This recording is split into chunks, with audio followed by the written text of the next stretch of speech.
ปนี้เดี๋ยวจะมาจะเอาไหมเอาหอยนี่ก่อนเบิ่งรู้พี่น้องหอยแท้หอยว่า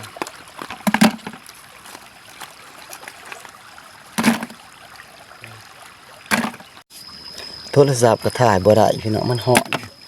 จ้าเป็นอีหยังโอ้ยหอยก็หลายแท้หลายว่า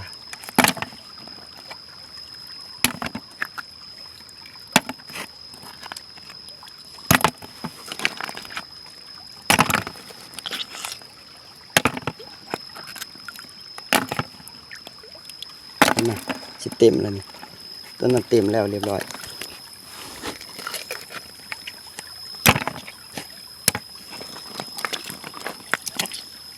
หอยสลีสีทอง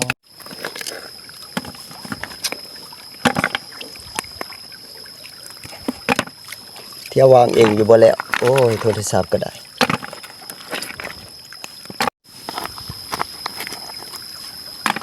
มันจะเหลือได้ไหมเนาะสิเต็มละถังหนึ่งก็เต็มไปเรียบร้อย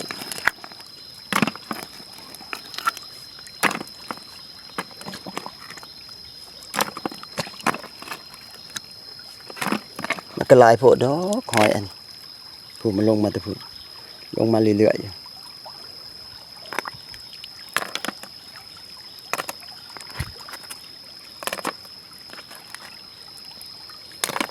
แดดก็พอแดดวัน